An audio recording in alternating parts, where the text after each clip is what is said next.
ਸਨਮਾਨਯੋਗ ਗੁਰੂ ਸਵਾਰਿਓ, ਗੁਰੂ ਫਤਿਹ ਪ੍ਰਵਾਨ ਕਰੋ ਜੀ। ਵਾਹਿਗੁਰੂ ਜੀ ਕਾ ਖਾਲਸਾ, ਵਾਹਿਗੁਰੂ ਜੀ ਕੀ ਫਤਿਹ।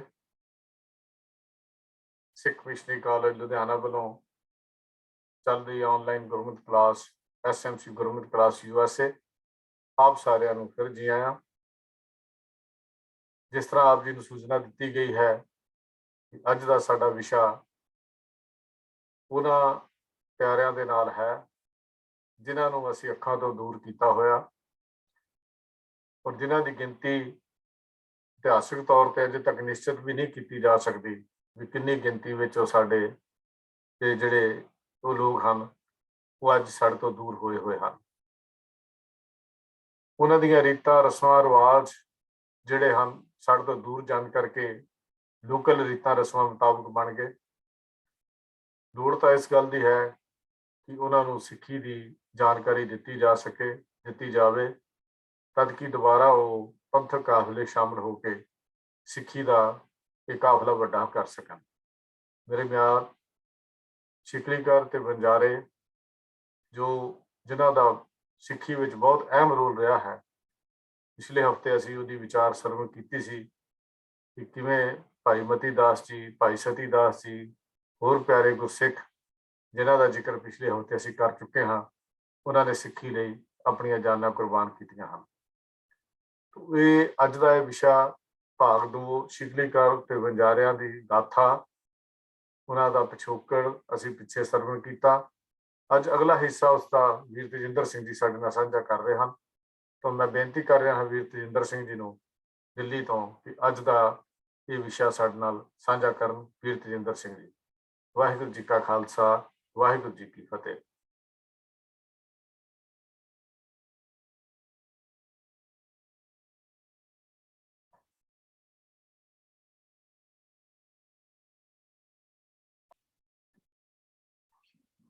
ਇੱਕ ਓੰਕਾਰ ਸਤਨਾਮ ਕਰਤਾ ਪੁਰਖ ਨਿਰਭਉ ਨਿਰਵੈਰ ਅਕਾਲ ਮੂਰਤ ਅਜੂਨੀ ਸਰਬੰ ਗੁਰ ਪ੍ਰਸਾਦ। ਵਾਹਿਗੁਰੂ ਵਾਹਿਗੁਰੂ ਵਾਹਿਗੁਰੂ ਵਾਹਿਗੁਰੂ ਵਾਹਿਗੁਰੂ। ਵਾਹਿਗੁਰੂ ਜੀ ਕਾ ਖਾਲਸਾ, ਵਾਹਿਗੁਰੂ ਜੀ ਕੀ ਫਤਿਹ। ਸਿੱਖ ਮਿਸ਼ਨਰੀ ਕਾਲਜ ਦੇ ਗੁਰਮਤਿ ਕਲਾਸ USA ਵਿੱਚ ਦੇਸ਼ ਪ੍ਰਦੇਸ਼ ਤੋਂ ਜੁੜੇ ਹੋਏ ਵੀਰ ਤੇ ਭੈਣਾਂ ਦਾ ਸਵਾਗਤ ਕਰਦਿਆਂ ਹੋਇਆ ਇਸ ਅੱਜ ਦੇ ਵਿਸ਼ੇ ਨੂੰ ਆਰੰਭ ਕਰਨ ਦੀ ਆਪ ਤੋਂ ਇਜਾਜ਼ਤ ਚਾਹੁੰਦਾ ਹਾਂ। ਜਿਵੇਂ ਅਸੀਂ ਦੇਖਿਆ ਕਿ ਪਿਛਲੇ ਜਿਹੜਾ ਅਸੀਂ ਬੁੱਧਵਾਰ ਵੀਰਵਾਰ ਨੂੰ ਇਸ ਵਿਸ਼ੇ ਦੇ ਉੱਪਰ ਆਪ ਜੀ ਨਾਲ ਵਿਚਾਰਾਂ ਸਾਂਝੀਆਂ ਕੀਤੀਆਂ ਸਨ, ਉਹਨਾਂ ਵਿੱਚ ਅਸੀਂ ਸ਼ਿਕਲੀਗਰ ਔਰ ਜਿਹੜੇ ਸਤਨਾਮੀਏ ਹਨ ਇਹਨਾਂ ਦੇ ਬਾਰੇ ਆਪ ਜੀ ਨਾਲ ਵਿਚਾਰ ਅਸੀਂ ਸਾਂਝੀ ਕੀਤੀ ਸੀਗੀ ਕਿ ਇਹਨਾਂ ਦਾ ਪਿਛੋਕੜ ਕਿਵੇਂ ਹੈ, ਬੰਜਾਰਿਆਂ ਦਾ ਪਿਛੋਕੜ ਕੀ ਹੈ। ਤੋ ਇਸ ਬਾਰੇ ਆਪ ਜੀ ਦੇ ਨਾਲ ਵਿਚਾਰਾਂ ਸਾਂਝੀਆਂ ਕੀਤੀਆਂ ਸਨ।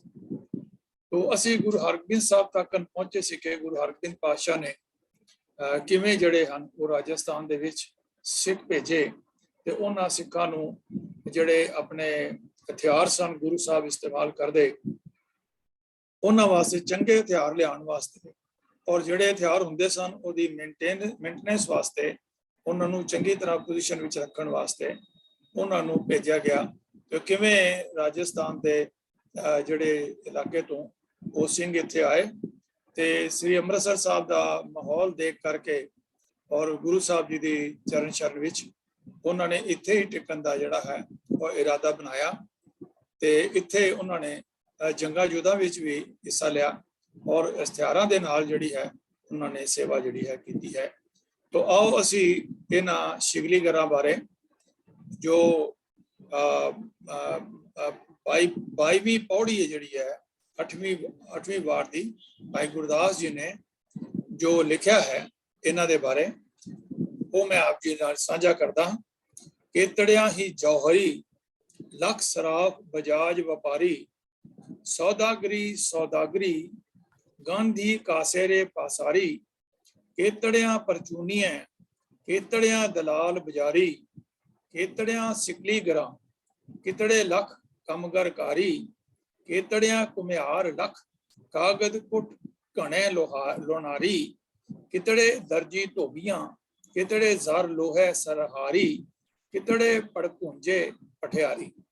ਤੋ ਇਸ 8ਵੀਂ ਵਾਰ ਦੀ 22ਵੀਂ ਪੌੜੀ ਦੇ ਵਿੱਚ ਭਾਈ ਗੁਰਦਾਸ ਜੀ ਨੇ ਸਿਕਲੀਗਰਾਂ ਦੇ ਨਾਲ ਨਾਲ ਹੋਰ ਜਿਹੜੇ ਵੀ ਕੰਮ ਕਰਨ ਵਾਲੇ ਸ੍ਰੀ ਅੰਮ੍ਰਿਤਸਰ ਦੇ ਵਿੱਚ ਆਏ ਸਨ, ਗੁਰੂ ਰਾਮਦਾਸ ਮਹਾਰਾਜ ਦੇ ਸੱਦੇ ਦੇ, ਗੁਰੂ ਅਮਰਦਾਸ ਮਹਾਰਾਜ ਦੇ ਸੱਦੇ ਦੇ ਉੱਪਰ, ਤੇ ਉਹਨਾਂ ਦੇ ਬਾਰੇ ਇਹਨਾਂ ਨੇ ਜਿਹੜਾ ਹੈ ਉਹ ਜ਼ਿਕਰ ਕੀਤਾ ਹੈ। ਤੇ ਆਓ ਹੁਣ ਅੱਗੇ ਅਸੀਂ ਦੇਖੀਏ ਕਿ ਕਿਵੇਂ ਜਿਹੜੇ ਆਪਣੇ ਇਤਿਹਾਸ ਅਸੀਂ ਜਿੱਥੇ ਛੱਡਿਆ ਸੀ ਪਿੱਛੇ, ਸਿਕਲੀਗਰਾਂ ਦੇ ਕਬੀਲੇ ਦਾ ਪਿਛੋਕੜ, ਭੂਮਿਕਾ, ਉਹਨਾਂ ਦੇ ਅਰਥ ਤੇ ਉਹਨਾਂ ਦੀ ਪਛਾਣ ਕੀ ਸੀ, ਔਰ ਉਹਨਾਂ ਦੇ ਡਾਕਟਰ ਰਤਨ ਸਿੰਘ ਜੱਗੀ ਜੀ ਨੇ ਜੋ ਵਿਚਾਰ ਦਿੱਤੇ ਸਨ ਕਿ ਉਹ ਮੱਧਯੁੱਗ ਵਿੱਚ ਤਲਵਾਰਾਂ, ਬਰਛੀਆਂ, ਤੀਰਾਂ, ਢਾਲਾਂ ਆਦਿ ਤੋਂ ਜੰਗ ਉਤਾਰ ਕੇ ਉਹਨਾਂ ਨੂੰ ਲਿਸ਼ਕਾਉਣ ਦਾ ਇੱਕ ਵਿਸ਼ੇਸ਼ ਕਿੱਤਾ ਵਿਕਸਿਤ ਹੋਇਆ। ਇਸ ਕਿੱਤੇ ਦੇ ਕਰਮੀਆਂ ਨੂੰ ਸਿਕਲੀਗਰ ਕਿਹਾ ਜਾਣ ਲੱਗਾ। ਸਿੱਖ ਸਾਹਿਤ ਵਿੱਚ ਇਹਨਾਂ ਦੀ ਪਛਾਣ ਮਾਰਵਾੜੀ ਲੋਹਾਰ ਕਰਕੇ ਵੀ ਦਰਜ ਹੈ। ਤੋ ਇਹ ਅਸੀਂ ਇਤਿਹਾਸਕ ਪਿਛੋਕੜ ਵੀ ਇਹਨਾਂ ਦਾ ਦੇਖਿਆ ਕਿ ਕਿਵੇਂ ਇਹਨਾਂ ਨੇ ਉਹਨਾਂ ਨੇ ਵਣਜਾਰਿਆਂ ਨੇ ਗੁਰੂ ਘਰ ਦੀ ਜਿਹੜੀ ਹੈ ਉਹ ਪੀੜ੍ਹੀ ਦਰ ਪੀੜ੍ਹੀ ਜਿਹੜੀ ਹੈ ਸੇਵਾ ਕੀਤੀ ਹੈ, ਔਰ ਪੰਥ ਨਾਲ ਜਿਹੜਾ ਉਹਨਾਂ ਦਾ ਸੰਬੰਧ ਸੀ ਗੁਰੂ ਹਰਗੋਬਿੰਦ ਸਾਹਿਬ ਦੇ ਸਮੇਂ, ਉਹ ਵੀ ਆਪ ਜੀ ਦੇ ਨਾਲ ਅਸੀਂ ਪਿੱਛੇ ਵਿਚਾਰ ਕੀਤਾ ਹੈ। ਤੇ ਆਓ ਹੁਣ ਅਸੀਂ ਦੇਖੀਏ ਕਿ ਮਾਰਵਾੜ ਦੇ ਕਾਬਲ ਕਾਰੀਗਰ ਗੁਰੂ ਦਰਬਾਰ ਵਿੱਚ ਜਿਹੜੇ ਉਹ ਪਹੁੰਚਦੇ ਹਨ, ਉਹਨਾਂ ਦੇ ਬਾਰੇ ਅਸੀਂ ਆਪ ਜੀ ਦੇ ਨਾਲ ਵਿਚਾਰ ਕੀਤੀ ਕੱਲ ਪਿਛਲੀ ਵਾਰੀ। ਤੇ ਹੁਣ ਅਸੀਂ ਅੱਗੇ ਜਿਹੜੀ ਸਿਕਲੀਗਰਾਂ ਦੇ ਗੁਰੂ ਪ੍ਰੇਮ ਅਤੇ ਬਹਾਦਰੀ ਦੇ ਕਿੱਸੇ ਆਪ ਜੀ ਦੇ ਨਾਲ ਸਾਂਝੇ ਕਰਾਂਗੇ। ਸਮੁੱਚਾ ਸਿਕਲੀਗਰ ਕਬੀਲਾ ਗੁਰੂ ਗੋਬਿੰਦ ਸਿੰਘ ਜੀ ਨਾਲ ਅਥਾਹ ਸ਼ਰਧਾ ਤੇ ਪ੍ਰੇਮ ਰੱਖਦਾ ਸੀ। ਗੁਰੂ ਪ੍ਰੇਮ ਦੇ ਕਈ ਕਿੱਸੇ ਸਿਕਲੀਗਰ ਅਜੇ ਵੀ ਬੜੇ ਮਾਣ ਨਾਲ ਸੁਣਾਉਂਦੇ ਹਨ। ਗੁਰੂ ਜੀ ਵੀ ਇਹਨਾਂ ਸਿੱਖਾਂ ਦੀ ਸ਼ਰਧਾ ਭਾਵਨਾ ਵੱਲ ਪੂਰੀ ਤਵੱਜੋ ਰੱਖਦੇ ਸਨ। ਇੱਕ ਵਾਰ ਰਾਮ ਸਿੰਘ ਅਤੇ ਵੀਰ ਸਿੰਘ ਆਪਣੇ ਸਾਥੀਆਂ ਨਾਲ ਸ਼ਸਤਰ ਬਣਾਉਣ, ਮੁਰੰਮਤ ਕਰਨ ਅਤੇ ਸਿਕਲ ਕਰਨ ਦਾ, ਭਾਵ ਉਹਨਾਂ ਨੂੰ ਚਮਕਾਉਣ ਦਾ ਕੰਮ ਕਰ ਰਹੇ ਸਨ। ਅਜਿਹਾ ਕਰਦਿਆਂ ਕਦੇ ਕਦੇ ਸ਼ਸਤਰ ਨੂੰ ਪੈਰ ਹੇਠ ਦਬਾਉਣ ਦੀ ਲੋੜ ਵੀ ਪੈਂਦੀ ਸੀ। ਇਸ ਸਮੇਂ ਇੱਕ ਅਨਾੜੀ ਸੇਵਕ ਨੇ ਇਸ ਗੱਲ ਤੇ ਇਤਰਾਜ਼ ਕੀਤਾ ਕਿ ਸ਼ਸਤਰਾਂ ਨੂੰ ਪੈਰ ਹੇਠ ਦਬਾਉਣਾ ਬੇਅਦਬੀ ਹੈ। ਇਸ ਤੇ ਸਿਕਲੀਗਰ ਕਾਰੀਗਰਾਂ ਨੇ ਹਥਿਆਰਾਂ ਨੂੰ ਚੁੰਮ ਕੇ ਸੀਸ ਤੇ ਰੱਖ ਲਿਆ। ਅਜਿਹਾ ਕਰਨ ਨਾਲ ਸਾਰਾ ਕੰਮ ਬੰਦ ਹੋ ਗਿਆ। ਅਚਾਨਕ ਗੁਰੂ ਗੋਬਿੰਦ ਸਿੰਘ ਜੀ ਮਹਾਰਾਜ ਜੀ ਉਧਰੋਂ ਨਿਕਲੇ ਤਾਂ ਕਾਰੀਗਰਾਂ ਨੂੰ ਇੰਜ ਬੈਠਿਆ ਵੇਖ ਕੇ ਹੈਰਾਨ ਹੋਏ।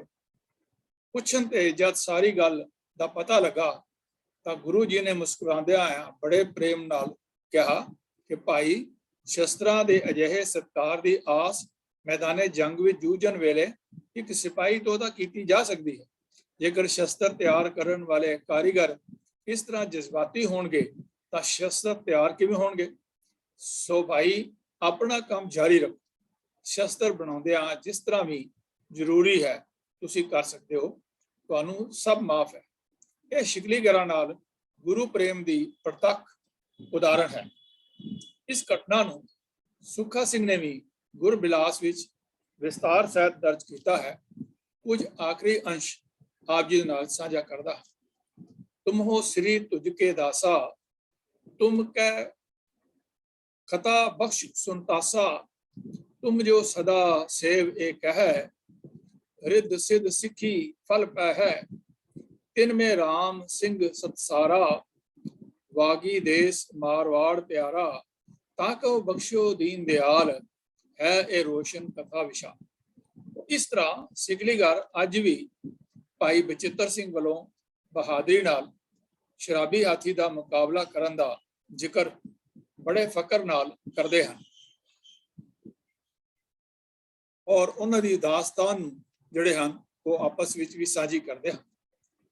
ਸੂਰਬੀਰਤਾ ਦੀ ਇਸ ਘਟਨਾ ਦਾ ਵਰਣਨ ਬਹੁਤ ਸਾਰੇ ਇਤਿਹਾਸਕਾਰਾਂ ਅਤੇ ਪੁਰਾਤਨ ਗ੍ਰੰਥਾਂ ਵਿੱਚ ਵੀ ਦਰਜ ਹੈ।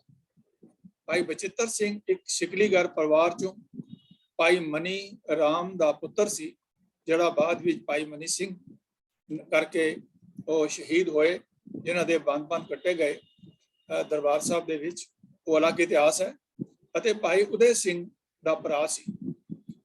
ਭਾਈ ਮਨੀ ਸਿੰਘ ਜੀ ਦੇ ਪੁੱਤਰ ਬਚਿੱਤਰ ਸਿੰਘ ਅਤੇ ਉਦੇ ਸਿੰਘ ਜਿਹੜੇ ਸਨ ਉਹ ਆਪਸ ਵਿੱਚ ਭਰਾ ਸਨ।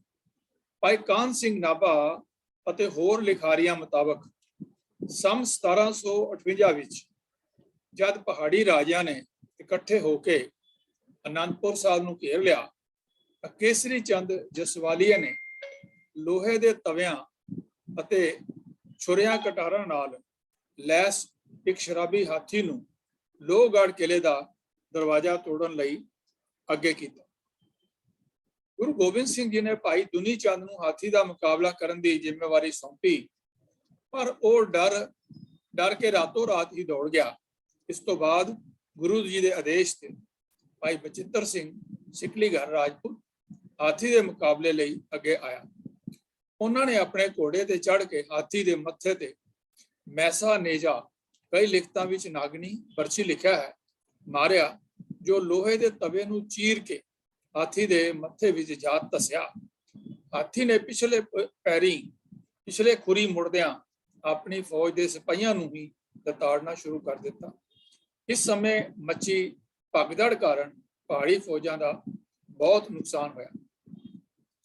ਭਾਈ ਬਚਿੱਤਰ ਸਿੰਘ ਦਾ ਪਿਤਾ ਭਾਈ ਮਨੀ ਸਿੰਘ ਜੀ ਮਾਰਵਾੜੀ 6ਵੀਂ ਪਾਤਸ਼ਾਹੀ ਦੀ ਹਜ਼ੂਰੀ ਵਿੱਚ ਕਾਫੀ ਸਮਾਂ ਰਹੇ, ਪਰ ਜਿਉਂ ਹੀ ਸਿਕਲੀਗੜ੍ਹ ਕਬੀਲਾ 6ਵੀਂ ਪਾਤਸ਼ਾਹੀ ਤੋਂ ਬਾਅਦ ਟੁਕੜਿਆਂ ਵਿੱਚ ਖਿਲਰਿਆ, ਉਦੋਂ ਭਾਈ ਮਨੀ ਸਿੰਘ ਜੀ ਦਾ ਕਬੀਲਾ ਟੁਕੜੀ ਮੁਲਤਾਨ ਸੀ।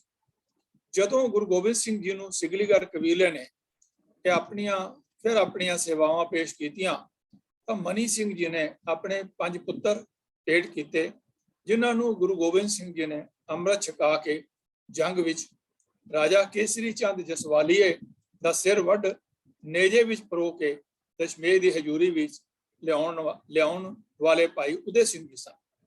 ਜਦ ਗੁਰੂ ਸਾਹਿਬ ਜੀ ਨੇ ਗੁਰੂ ਗੋਬਿੰਦ ਸਿੰਘ ਪਾਤਸ਼ਾਹ ਨੇ ਅਨੰਦਪੁਰ ਸਾਹਿਬ ਛੱਡਿਆ, ਤਦ ਵੀ ਇਹ ਗੁਰੂ ਜੀ ਦੇ ਨਾਲ ਸਨ। ਚਮਕੌਰ ਦੇ ਰਸਤੇ ਸੰਮਤ 1761 1704 ਈਸਵੀ ਵਿੱਚ ਇਹ ਗੁਰੂ ਪਿਆਰਾ ਵੱਡੀ ਵੀਰਤਾ ਨਾਲ ਵੈਰੀਆਂ ਦਾ ਮੁਕਾਬਲਾ ਕਰਦਿਆਂ ਸ਼ਹੀਦ ਹੋ ਗਿਆ।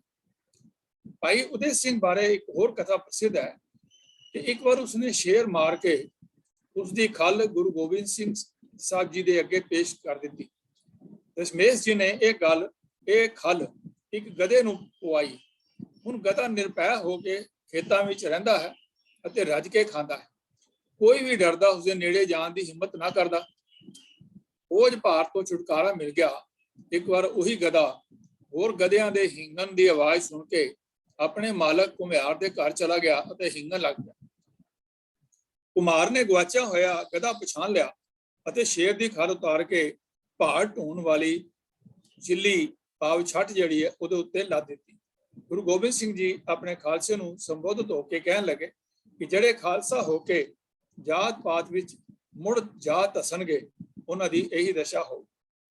ਆਹ ਹੁਣ ਸਿਕਲੀਗੜ੍ਹ ਕਬੀਲੇ ਦਾ ਨੰਦੇੜ ਜਾ ਕੇ ਉੱਥੇ ਜੋ ਉਹਨਾਂ ਨੇ ਸੇਵਾ ਕੀਤੀ ਹੈ, ਆਹ ਉਸਦੇ ਬਾਰੇ ਵੀ ਆਪ ਜੀ ਨਾਲ ਵਿਚਾਰਾਂ ਸਾਂਝੀਆਂ ਕਰੀਏ।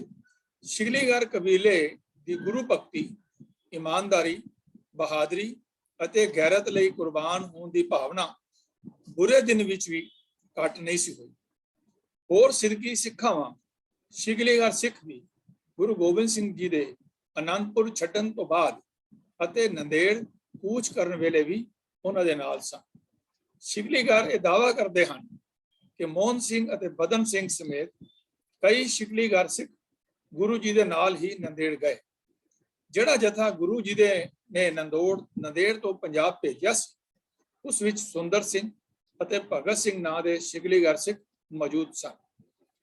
ਤਖਤ ਸ੍ਰੀ ਹਜ਼ੂਰ ਸਾਹਿਬ ਨੰਦੇੜ ਵਿਖੇ ਮੌਜੂਦ ਵੱਖ-ਵੱਖ ਸ਼ਸਤਰਾਂ ਬਾਰੇ ਭਾਈ ਕਾਹਨ ਸਿੰਘ ਜੀ ਨਾਭਾ ਲਿਖਦੇ ਹਨ ਕਿ ਅਜਿਹੇ ਅਮੋਲਕ ਸ਼ਸਤਰ ਕਿਸੇ ਰਾਜਧਾਨੀ ਦੇ ਅਸਲਾਖਾਨਾ ਵਿੱਚ ਵੀ ਨਹੀਂ ਦੇਖੇ ਜਾਂਦੇ।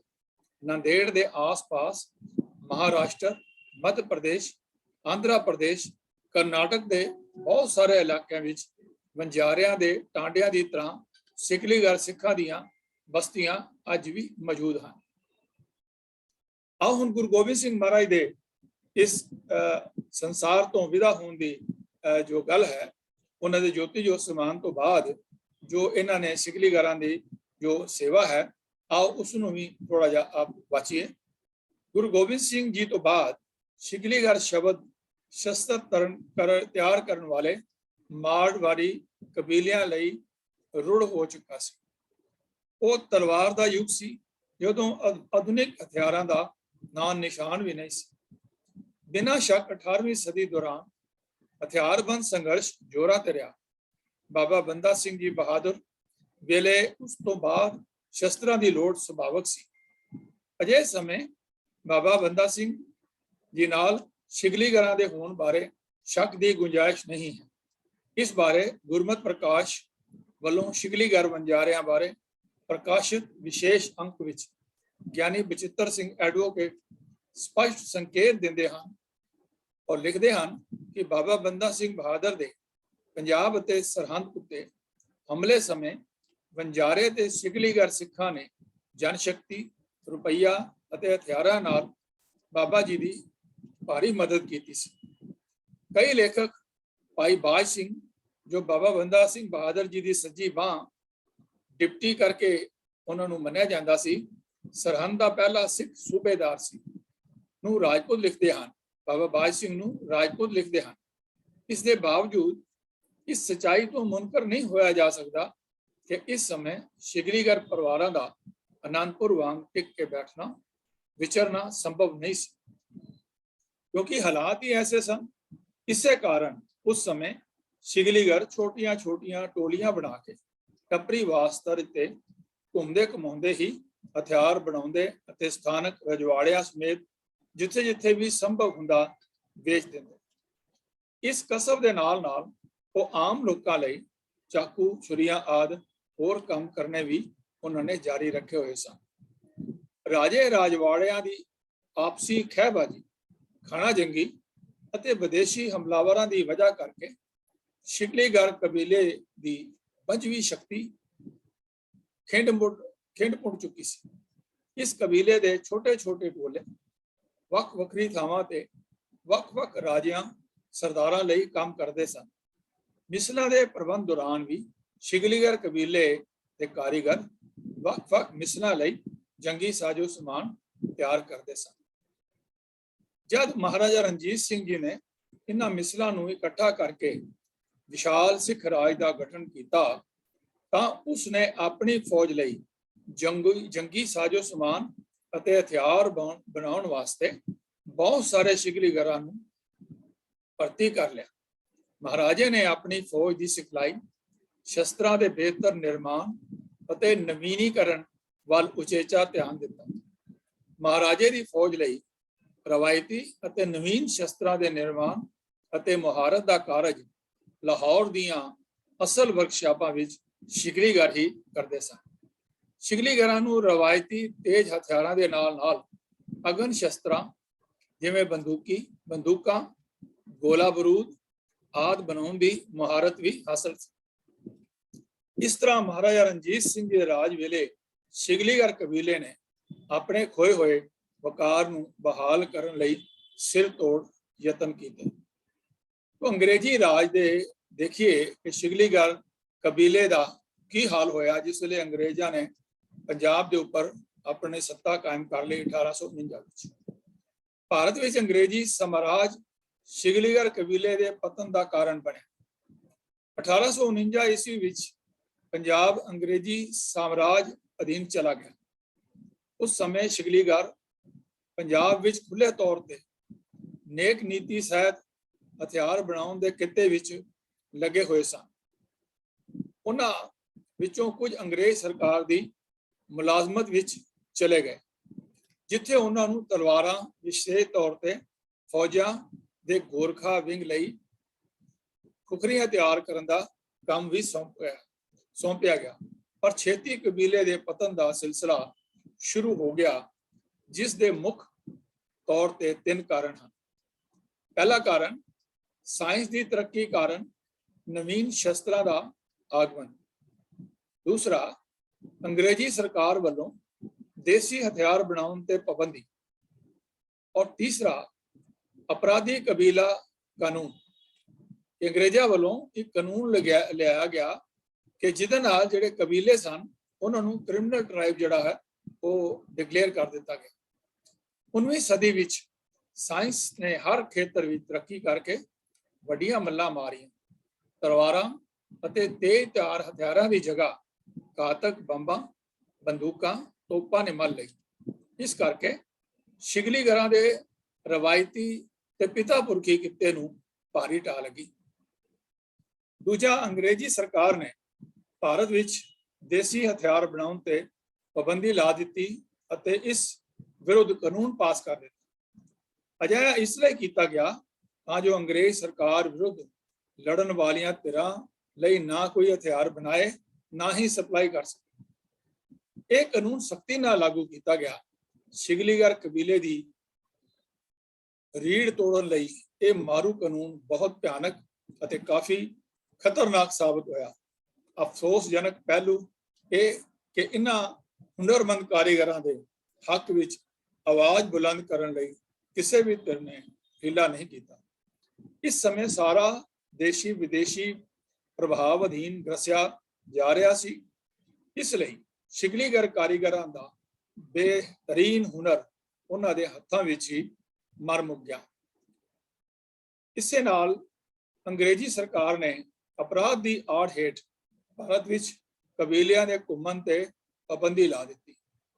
ਮਾਨਵਤਾਵਾਦੀ ਅਤੇ ਵਿਗਿਆਨਕ ਲੀਹਾਂ ਤੇ ਇਹਨਾਂ ਟੱਪਰੀ ਵਾਸਾਂ ਦੇ ਪੁਨਰਵਾਸ ਤੇ ਸੁਧਾਰ ਦੀ ਬਜਾਏ 1871 ਵਿੱਚ ਅਪਰਾਧੀ ਕਬੀਲਾ ਕਾਨੂੰਨ ਥੋਪ ਦਿੱਤਾ ਗਿਆ, ਜਿਸ ਨੇ ਟੱਪਰੀ ਵਾਸ ਕਬੀਲਿਆਂ ਨੂੰ ਪੀੜ੍ਹੀਆਂ ਤੱਕ ਦਰੜ ਕੇ ਰੱਖ ਦਿੱਤਾ।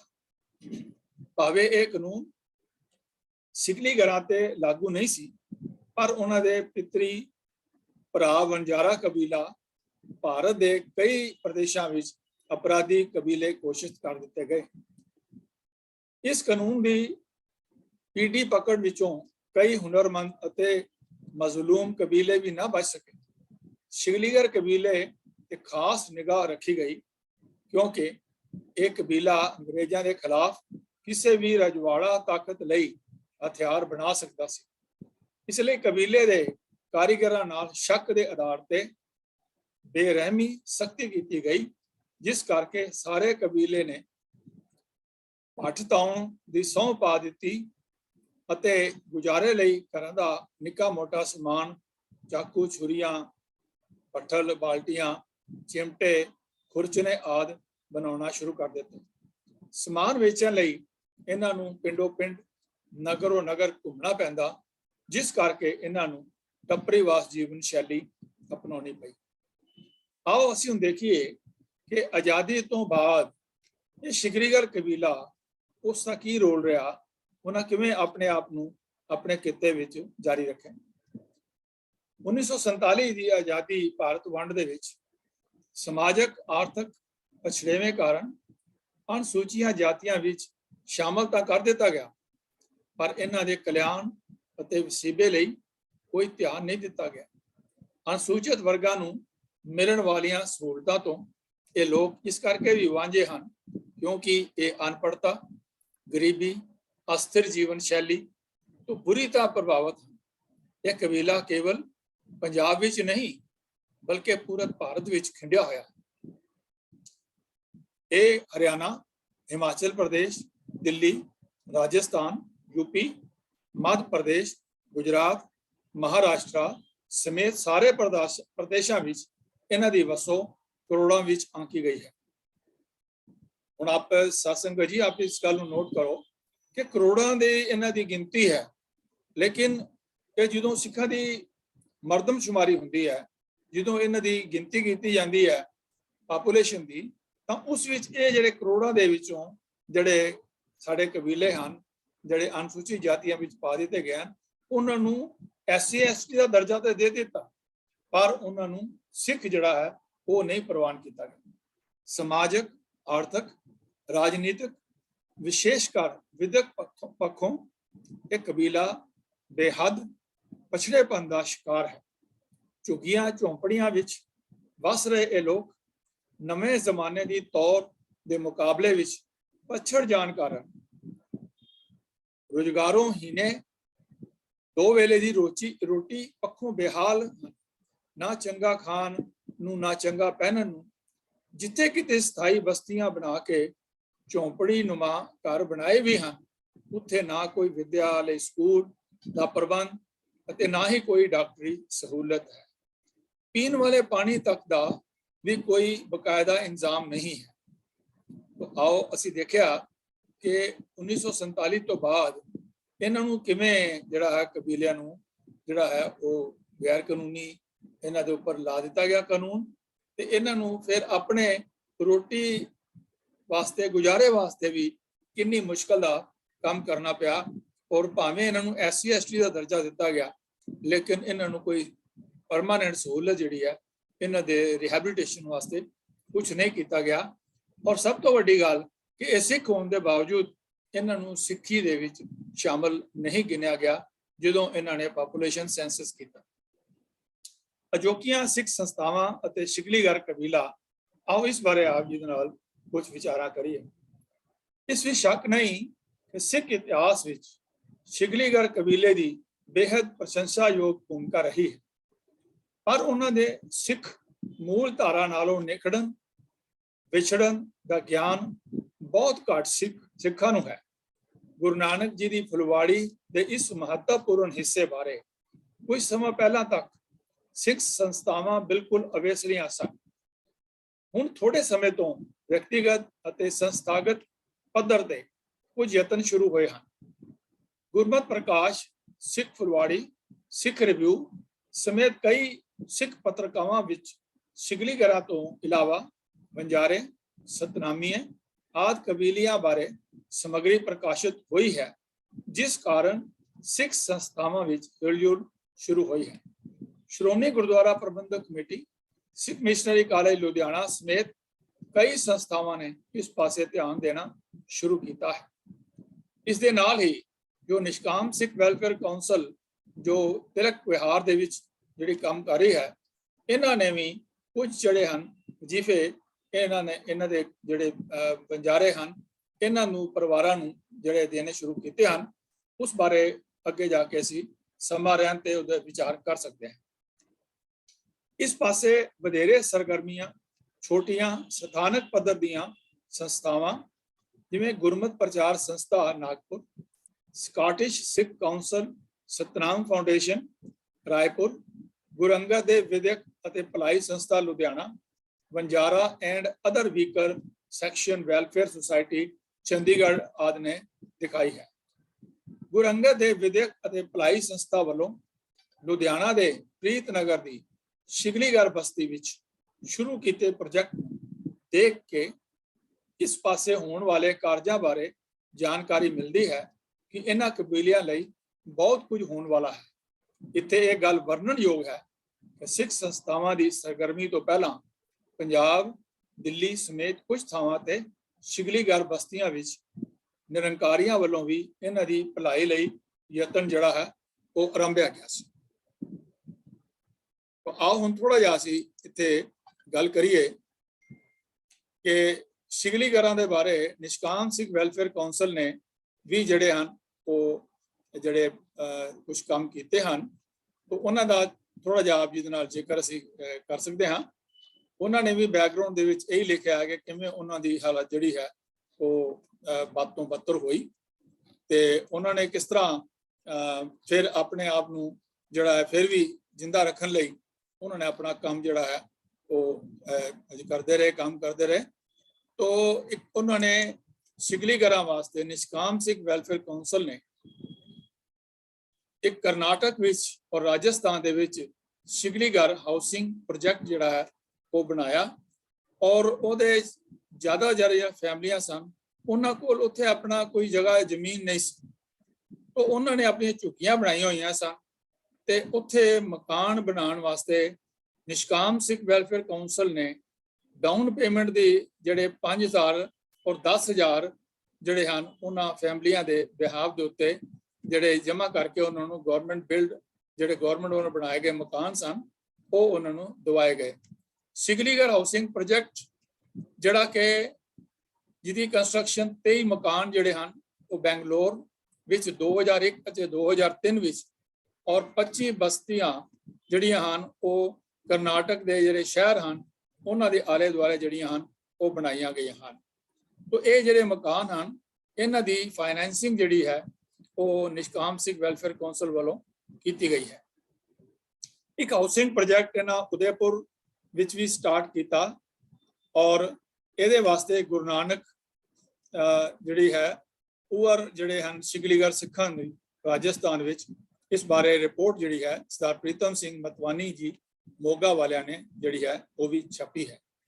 ਨਿਸ਼ਕਾਮ ਵੱਲੋਂ ਜਿਹੜੇ ਆਲ ਇੰਡੀਆ ਸਿੱਖ ਵੈਲਫੇਅਰ ਸੁਸਾਇਟੀ ਉਦੈਪੁਰ ਦੇ ਨਾਲ ਮਿਲ ਕੇ 33 ਪੱਕੇ ਮਕਾਨ ਜਿਹੜੇ ਹਨ ਸਿਗਲੀਗਰਾਂ ਤੇ ਫੈਮਲੀਆਂ ਵਾਸਤੇ ਜਿਹੜੇ ਉਹ ਬਣਾਏ।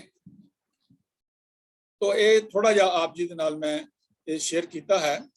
ਤੇ ਆ ਹੁਣ ਅੱਗੇ ਜਿੱਥੇ ਅਸੀਂ ਸ਼ੁਰੂ ਚੱਲ ਰਹੇ ਸੀਗੇ ਉਸ ਉੱਥੇ ਆਪਾਂ ਵਾਪਸ ਪਹੁੰਚੀਏ ਤੇ ਹੁਣ ਜਿਹੜੀ ਮੌਜੂਦਾ ਹਾਲਾਤ ਕੀ ਹੈ ਉਸ ਬਾਰੇ ਅਸੀਂ ਦੇਖੀਏ ਕਿ ਵੱਖ-ਵੱਖ ਧਾਰਮਿਕ ਅਤੇ ਸਮਾਜ ਸੇਵੀ ਸੰਸਥਾਵਾਂ ਵੱਲੋਂ ਹੋ ਰਹੇ ਛੋਟੇ ਪੱਧਰ ਤੇ ਪਰ ਅਹਿਮ ਕਾਰਜਾਂ ਸਰਵੇਖਣਾਂ ਤੋਂ ਸਿਗਲੀਗਰਾਂ ਬਾਰੇ ਜੋ ਵੀ ਤੱਥ ਦ੍ਰਿਸ਼ਟੀਗੋਚਰ ਹੋ ਰਹੇ ਹਨ ਉਹਨਾਂ ਵਿੱਚੋਂ ਇੱਕ ਇਹ ਹੈ ਕਿ ਸੈਂਕੜੇ ਵਰੇ ਸਿੱਖੀ ਦੀ ਮੁੱਖ ਧਾਰਾ ਤੋਂ ਵਿਛੜੇ ਰਹਿਣ ਦੇ ਬਾਵਜੂਦ ਸਿੱਖ ਸਿਗਲੀਗਰ ਪੂਰੇ ਸਿੱਖੀ ਸਰੂਪ ਵਿੱਚ। ਇਹ ਬਹੁਤ ਨੋਟ ਕਰਨ ਵਾਲੀ ਗੱਲ ਹੈ ਕਿ ਇੰਨੀਆਂ ਔਕੜਾਂ ਔਰ ਮੁਸ਼ਕਲਾਂ ਦੇ ਬਾਵਜੂਦ ਵੀ ਉਹਨਾਂ ਦੇ ਬੱਚੇ ਜਿਹੜੇ ਹਨ ਉਹ ਸਾਬਤ ਸੂਰਤ ਹਨ, ਉਹਨਾਂ ਦੇ ਕੇਸ ਸਾਬਤ ਸੂਰਤ ਹਨ, ਉਹਨਾਂ ਦੇ ਸਿਰ ਤੇ ਪਟਕੇ ਔਰ ਦਸਤਾਰ ਹੈ ਔਰ ਉਹ ਗੁਰੂ ਨਾਨਕ ਸਾਹਿਬ ਦੇ ਹੀ ਨਾਂ ਲੈ ਕਰਕੇ ਸਾਰੀਆਂ ਅਰਦਾਸਾਂ ਜੋ ਵੀ ਕੰਮ ਕਰਦੇ ਹਨ ਉਹ ਇਸੇ ਤਰੀਕੇ ਨਾਲ ਕਰਦੇ ਹਨ। ਔਰ ਜਿੱਥੇ ਕਿਤੇ ਉਹਨਾਂ ਨੂੰ ਲੋੜ ਹੁੰਦੀ ਹੈ ਕਿ ਉਹ ਚਾਹੁੰਦੇ ਹਨ ਕਿ ਸਾਨੂੰ ਗੁਰਦੁਆਰੇ ਗੁਰਮਤਿ ਲਿਟਰੇਚਰ ਅਤੇ ਧਰਮ ਪ੍ਰਚਾਰ ਦੇ ਜਿਹੜੀ ਸਾਨੂੰ ਇਹ ਚੀਜ਼ਾਂ ਚਾਹੀਦੀਆਂ ਹਨ, ਪਰ ਇਸ ਦੇ ਬਾਵਜੂਦ ਸਿੱਖੀ ਲਈ ਉਹਨਾਂ ਅੰਦਰ ਬੇਹੱਦ ਤਾਂਘ ਹੈ। ਬੇਸ਼ੱਕ ਸਮਾਜ ਦੇ ਹੋਰ ਲੋਕਾਂ ਦੀ ਤਰ੍ਹਾਂ ਪੁਰਾਤਨ ਰਹੁ ਰੀਤਾਂ ਕਬੀਲਾਈ ਵਿਸ਼ਵਾਸ ਵਹਿਮ ਭਰਮ ਵਿੱਚ ਇਹਨਾਂ ਸਿਗਲੀਗਰਾਂ ਵਿੱਚ ਵੀ ਪ੍ਰਚਲਿਤ ਹਨ ਅਤੇ ਇਹਨਾਂ ਦੀ ਗਰੀਬੀ ਨਜਾਇਜ਼ ਫਾਇਦਾ ਲੈ ਕੇ ਕਈ ਦੂਸਰੇ ਧਰਮ ਦੇ ਲੋਕ ਇਹਨਾਂ ਦੇ ਧਰਮ ਪਰਿਵਰਤਨ ਲਈ ਸਰਗਰਮ ਰਹੇ ਹਨ, ਹੁਣ ਵੀ ਹਨ। ਪਰ ਇਸ ਦੇ ਬਾਵਜੂਦ ਸਿਗਲੀਗਰਾਂ ਦੀ ਸਿੱਖੀ ਪ੍ਰਤੀ ਸ਼ਰਧਾ ਅਤੇ ਸਤਿਕਾਰ ਜਿਉਂ ਦਾ ਤਿਉਂ ਕਾਇਮ ਹੈ। ਪੁਰਾਤਨ ਰੀਤਾਂ ਰਸਮਾਂ ਦੇ ਨਾਲ ਸਿਗਲੀਗਰ ਕਬੀਲੇ ਦੀ ਰਹਿਤ ਰਹਿਣੀ ਉੱਪਰ ਸਿੱਖੀ ਦਾ ਪ੍ਰਭਾਵ ਪ੍ਰਤੱਖ ਦੇਖਿਆ ਜਾ ਸਕਦਾ। ਜਿਵੇਂ ਸਿੱਖ ਪਰੰਪਰਾ ਅਨੁਸਾਰ ਬੱਚਿਆਂ ਦਾ ਨਾਮਕਰਨ, ਕੇਸਧਾਰੀ ਹੋਣਾ, ਅੰਮ੍ਰਿਤ ਦੀ ਮਰਿਆਦਾ ਵਿੱਚ ਵਿਸ਼ਵਾਸ, ਸ੍ਰੀ ਗੁਰੂ ਗ੍ਰੰਥ ਸਾਹਿਬ ਅਤੇ ਗੁਰਦੁਆਰੇ ਪ੍ਰਤੀ ਸ਼ਰਧਾ, ਆਨੰਦ ਕਾਰਜ ਦੀ ਰਸਮ ਆਦਿ ਸਿਗਲੀਗਰ ਕਬੀਲੇ ਦਾ ਪਸਾਰਾ ਅਤੇ ਪਿਛੋਕੜ ਅੱਜ ਇੰਨਾ ਵਿਆਪਕ ਹੈ ਕਿ ਵੱਖ-ਵੱਖ ਸੰਸਥਾਵਾਂ ਵੱਲੋਂ ਆਰੰਭੇ ਭਲਾਈ ਕਾਰਜ ਨਿਗੁਣੇ ਅਤੇ ਅਧੂਰੇ ਹਨ। ਸਮਾਜਿਕ, ਆਰਥਿਕ, ਵਿਦਿਅਕ ਹਰ ਪੱਖੋਂ ਇਸ ਕਬੀਲੇ ਦੀ ਹਾਲਤ ਤਰਸਯੋਗ ਹੈ। ਸਿਗਲੀਗਰਾਂ ਦੀਆਂ ਝੁੱਗੀਆਂ ਵਿੱਚ ਕਰਾਮਾਤੀ ਗੁਣਵੱਤਾ ਛੁਪੀ ਹੋਈ ਹੈ। ਇਸ ਗੁਣਵੱਤਾ ਨੂੰ ਅਨਪੜ੍ਹਤਾ ਅਤੇ ਗਰੀਬੀ ਦੀ ਗ੍ਰਿਫਤ ਵਿੱਚੋਂ ਕੱਢਣ ਲਈ ਸਿਗਲੀਗਰਾਂ ਬਸਤੀਆਂ ਵਿੱਚ ਵਿਦਿਅਕ ਸੰਸਥਾਵਾਂ, ਤਕਨੀਕੀ ਅਤੇ ਦਸਤਕਾਰੀ ਟ੍ਰੇਨਿੰਗ ਸੰਸਥਾਵਾਂ ਦੀ ਜੋ ਹੈ ਲੋੜ ਹੈ। ਆਮ ਧਾਰਨਾ ਹੈ ਕਿ ਸਿਗਲੀਗਰਾਂ ਦੇ ਬੱਚੇ ਇੰਜੀਨੀਅਰ ਦਿਮਾਗ ਲੈ ਕੇ ਜੰਮਦੇ ਹਨ, ਪਰ ਸਕੂਲੀ ਵਿਦਿਆ ਅਤੇ ਨਵੇਂ ਜ਼ਮਾਨੇ ਦੀ ਤਕਨੀਕੀ ਸਿਖਲਾਈ ਤੋਂ ਵਿਰਵੇ ਪੁਰਾਣੀ ਤਕਨੀਕ ਦੇ ਮਾਹਰ ਇਹ ਕਾਬਲ ਅਤੇ ਹੁਨਰਮੰਦ ਲੋਕ ਦਰ-ਦਰ ਦੀਆਂ ਠੋਕਰਾਂ ਖਾਣ ਲਈ ਮਜਬੂਰ ਹਨ। ਅਗਰ ਸਿਗਲੀਗਰਾਂ ਦੇ ਬੱਚਿਆਂ ਦੀ ਨਵੀਂ ਪੀੜ੍ਹੀ ਨੂੰ ਨਵੇਂ ਜ਼ਮਾਨੇ ਦੀ ਤਕਨੀਕੀ ਸਿਖਲਾਈ ਅਤੇ ਕੁਝ ਕਰਨ ਦਾ ਮੌਕਾ ਮਿਲੇ ਤਾਂ ਹੈਰਾਨੀਜਨਕ ਨਤੀਜਿਆਂ ਦੀ ਆਸ ਕੀਤੀ ਜਾ ਸਕਦੀ ਹੈ। ਤੋ ਇਹ ਅਸੀਂ ਅੱਜ ਦੇਖਿਆ ਹੈ। ਆਓ ਇਸ ਦੇ ਨਾਲ ਅਸੀਂ ਸਿਗਲੀਗਰਾਂ ਬਾਰੇ ਥੋੜਾ ਜਿਹਾ ਹੋਰ ਆਪ ਜੀ ਦੇ ਨਾਲ ਅਸੀਂ ਕਰਦੇ ਹਾਂ, ਸਾਂਝ ਕਰਦੇ ਹਾਂ।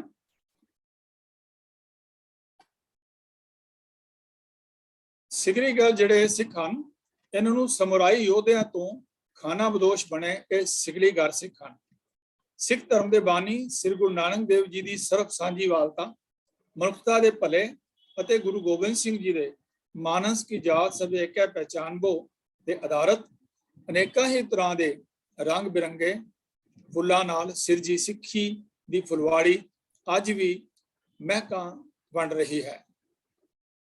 ਸਿੱਖ ਧਰਮ ਦੇ ਬਾਨੀ ਇਹੀ ਕਾਰਨ ਹੈ ਕਿ ਗੁਰੂ ਨਾਨਕ ਪਾਤਸ਼ਾਹ ਵੱਲੋਂ ਚਲਾਏ ਗਏ ਨਿਰਮਲ ਪੰਥ ਵਿੱਚ ਜਾਤ ਪਾਤ, ਰੰਗ, ਨਸਲ, ਲਿੰਗ, ਬੋਲੀ, ਮਜ਼ਹਬ ਦੇ ਆਧਾਰ ਤੇ ਕਿਸੇ ਨਾਲ ਵੀ ਕੋਈ ਵਿਤਕਰਾ ਨਹੀਂ ਕੀਤਾ ਜਾਂਦਾ।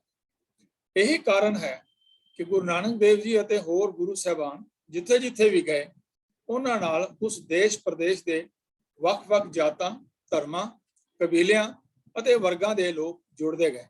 ਸ੍ਰੀ ਗੁਰੂ ਗ੍ਰੰਥ ਸਾਹਿਬ ਵਿੱਚ ਦਰਜ ਬਾਣੀ ਨੂੰ ਇੱਕ ਥਾਂ ਸੰਜੋਣ ਵੇਲੇ ਵੀ ਗੁਰੂ ਸਾਹਿਬ ਨੇ ਜਾਤ ਧਰਮ ਤੋਂ ਉੱਪਰ ਉੱਠ ਕੇ ਪਰਮ ਪਿਤਾ ਪਰਮਾਤਮਾ ਦੇ ਸੱਚੇ ਉਪਾਸ਼ਕਾਂ ਅਤੇ ਮਨੁੱਖੀ ਕਦਰਾਂ ਕੀਮਤਾਂ ਲਈ ਹੋਕਾ ਦੇਣ ਵਾਲੇ ਮਹਾਪੁਰਸ਼ਾਂ, ਸੰਤਾਂ ਅਤੇ ਭਗਤਾਂ ਦੀ ਬਾਣੀ ਨੂੰ ਸਥਾਨ ਦਿੱਤਾ।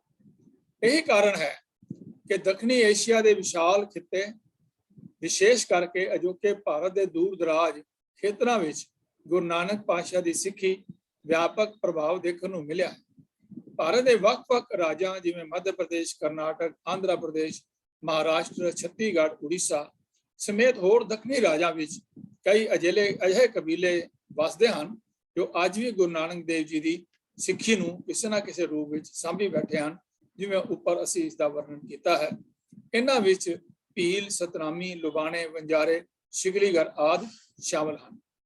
ਆਮ ਤੌਰ ਤੇ ਜਦੋਂ ਸਿੱਖ ਵਸੋਂ ਦੀ ਗੱਲ ਕੀਤੀ ਜਾਂਦੀ ਹੈ ਤੇ ਸਿਰਫ ਸਥਾਨਕ ਸਿੱਖਾਂ ਦੀ ਆਬਾਦੀ ਦੀ ਹੀ ਗਣਨਾ ਨਹੀਂ ਕੀਤੀ ਜਾਂਦੀ, ਜਦਕਿ ਬਹੁਤ ਸਾਰੇ ਅਜਿਹੇ ਨਾਨਕ ਨਾਮ ਲੈਵਾ ਸਿੱਖ ਜੋ ਅੱਜ ਵੀ ਆਪਣੇ ਆਪ ਨੂੰ ਗੁਰੂ ਦੇ ਸਿੱਖ ਅਖਵਾਉਂਦੇ ਹਨ, ਪਰ ਇਸ ਨੂੰ ਮੰਦਭਾਗਾ ਹੀ ਕਿਹਾ ਜਾ ਸਕਦਾ ਹੈ ਕਿ ਇਹਨਾਂ ਨੂੰ ਖੁਦ ਪੰਥ ਦੀ ਬੰਦੀ ਥਾਂ ਦੇਣ ਵਿੱਚ ਅਸਮਰਥ ਰਿਹਾ ਹੈ।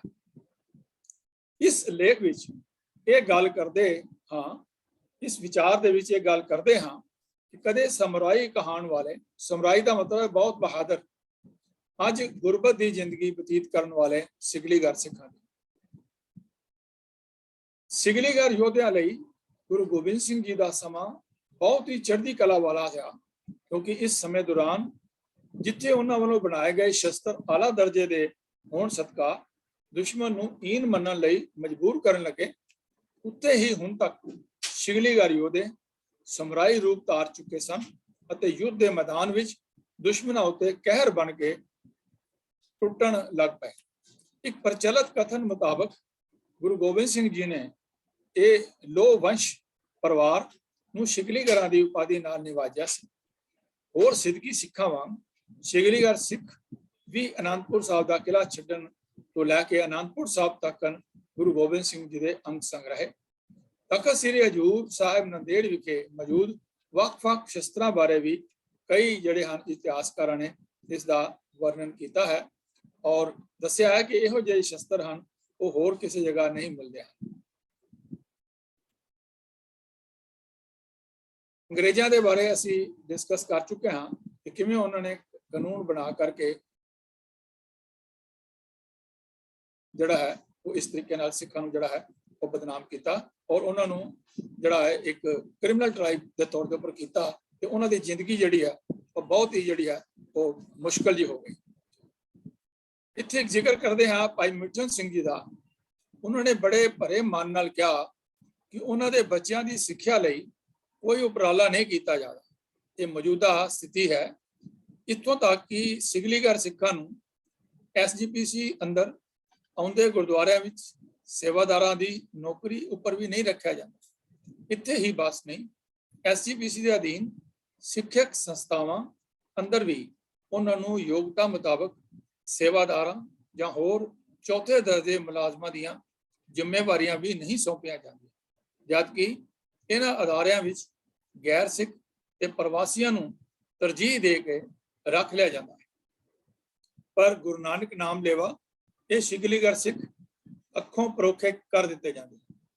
ਭਾਈ ਮਿੱਠਨ ਸਿੰਘ ਨੇ ਕਿਹਾ ਹੈ ਕਿ ਸਿਗਲੀਗਰ ਸਿੱਖਾਂ ਦੇ ਪਛੜੇਪਣ ਦਾ ਮੁੱਖ ਕਾਰਨ ਰੁਜ਼ਗਾਰ ਦੇ ਮੌਕਿਆਂ ਦੀ ਕਮੀ ਅਤੇ ਉਹਨਾਂ ਦੇ ਬੱਚਿਆਂ ਵਿੱਚ ਸਿੱਖਿਆ ਦੇ ਪਸਾਰ ਦੀ ਘਾਟ ਹੈ। ਜੇਕਰ ਉਹਨਾਂ ਦੇ ਬੱਚਿਆਂ ਲਈ ਸਿੱਖਿਅਕ ਸੰਸਥਾਵਾਂ ਵਿੱਚ ਰਾਖਵਾਂਕਰਨ ਕਰ ਦਿੱਤਾ ਜਾਵੇ ਅਤੇ ਸਿਗਲੀਗਰ ਸਿੱਖਾਂ ਨੂੰ ਰੁਜ਼ਗਾਰ ਦੇ ਮੌਕੇ ਪ੍ਰਦਾਨ ਕਰਨ ਲਈ ਉਪਰਾਲੇ ਕੀਤੇ ਜਾਣ ਤਾਂ ਗੁਰੂ ਨਾਨਕ ਨਾਮ ਲੈਵਾ ਸਿਗਲੀਗਰ ਸਿੱਖ ਕੌਮ ਦੀ ਚੜ੍ਹਦੀ ਕਲਾ ਵਿੱਚ ਆਪਣਾ ਅਹਿਮ ਯੋਗਦਾਨ ਪਾ ਸਕਦੇ ਹਾਂ। ਇਹ ਬੜੀ ਨੋਟ ਕਰਨ ਵਾਲੀ ਗੱਲ ਹੈ, ਜਿਵੇਂ ਪਿੱਛੇ ਵੀ ਜ਼ਿਕਰ ਕੀਤਾ ਹੈ ਕਿ ਉਹਨਾਂ ਨੂੰ ਅਪਰਚੁਨਿਟੀਜ਼ ਨਹੀਂ ਮਿਲ ਰਹੀਆਂ। ਸਾਡੀਆਂ ਆਪਣੀਆਂ ਜਿਹੜੀਆਂ ਸੰਸਥਾਵਾਂ ਨੇ ਜਿੱਥੇ ਉਹਨਾਂ ਨੂੰ ਨੌਕਰੀ ਦਿੱਤੀ ਜਾ ਸਕਦੀ ਹੈ, ਉਹਨਾਂ ਦੀ ਜਿਹੜੀ ਹੈ ਇਕਨੋਮਿਕ ਕੰਡੀਸ਼ਨ ਜਿਹੜੀ ਹੈ ਇੰਪਰੂਵ ਕੀਤੀ ਜਾ ਸਕਦੀ ਹੈ, ਉੱਥੇ ਵੀ ਸ਼੍ਰੋਮਣੀ ਕਮੇਟੀ ਵੱਲੋਂ ਵੀ ਇਹਨਾਂ ਗੁਰੂ ਨਾਨਕ ਨਾਮ ਲੇਵਾ ਜਿਹੜੇ ਪੱਕੇ ਸਿੱਖ ਹਨ, ਜਿਹੜੇ ਆਪਣੇ ਆਪ ਨੂੰ ਹਾਲੇ ਵੀ ਜਿਹੜੇ ਆ ਗੁਰੂ ਨਾਨਕ ਸਾਹਿਬ ਦੇ ਔਰ ਜਿਹੜੇ ਕੇਸਾਧਾਰੀ ਔਰ ਪੂਰਾ ਅੰਮ੍ਰਿਤ ਵਿੱਚ ਵਿਸ਼ਵਾਸ ਰੱਖਦੇ ਹਨ, ਉਹਨਾਂ ਦੇ ਨਾਲ ਵੀ ਕੋਈ ਯੋਗ ਜਿਹੜਾ ਹੈ ਉਹ ਉਹਨਾਂ ਨਾਲ ਵਤੀਰਾ ਨਹੀਂ ਕੀਤਾ ਗਿਆ ਸ਼੍ਰੋਮਣੀ ਕਮੇਟੀ ਵੱਲੋਂ।